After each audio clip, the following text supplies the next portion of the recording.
Raju blog. আজকে চলে এলাম জামাই ষষ্ঠীর একটা ব্লগ নিয়ে।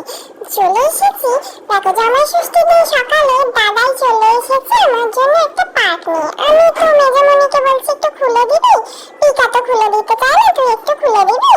ও তো একটু খুলে দিয়ে আমাকে খাওয়াচ্ছে, আর পিকা বলছে একটু আমায় দে। তারপরে ডাবলু দিদান আর দাদাই মিলে একটু কাজবাজ করছিল, তারপর তখন আমি পার্ক খাওয়া শেষ করছিলাম। এরপর মেজমণি আর দাদার সাথে আমি দেখো এখন রিলস দেখছি। রিলস দেখে একটু নাচানাচি করছি। দেখো আমি তো খুব দুষ্টুমি করছি, এইটা দেখে দাদাইও খুশি হচ্ছে। এরপর খাওয়া দাওয়ার সময় প্রথমে আমাদের গোপালের জন্য দেওয়া হয়। আজকের মেনু হচ্ছে রাইস, চিকেন কষা, বাটার ফ্রাই, মিষ্টি, অনেক মেনু, স্যালাড, তারপর চাটনি, পাঁপড়, অনেক মেনু। তাই জন্য আমি আগে ভাগেই খেতে বসে গেছি, আমার প্রিয় তো সব খাবারগুলো। এরপরে আবার বাটার ফ্রাইটা আবার পিকা ভেজেছি। বাটার ফ্রাইটা পিকার হাতে তৈরি, দারুণ খেতে।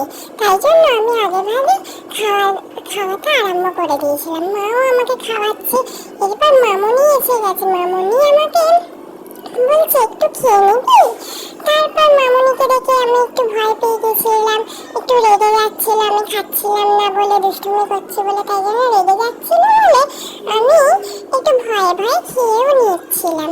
তারপর মামুনিকে বসিয়ে রেখেছিল মা, যাতে আমি খেয়ে নিই।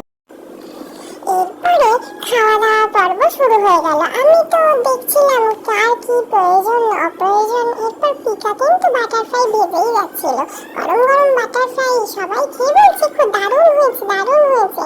এরপর দেখো দাদান, অদ্ভুত দাদু, ডাবলু দাদান, পাপা সবাই খাচ্ছিল। এরপরে হচ্ছে দাদাই, ডাবলু দিদা, মামুনি, কাকা সবাই খাচ্ছিল। এরপর খাওয়া দাওয়া পর্ব শেষ হয়ে যেতে ওরা চলে গেল। তারপর বিকালে আমি গোপালকে বলছিলাম যে, গোপাল মামাকে বলছিলাম যে তুমি তো অনেক কিছু খেলে, তাহলে কেমন লাগলো সেগুলোই শুনছিলাম গোপাল মামার থেকে। গোপাল মামাও বলছিল আমার খুব ভালো লেগেছে।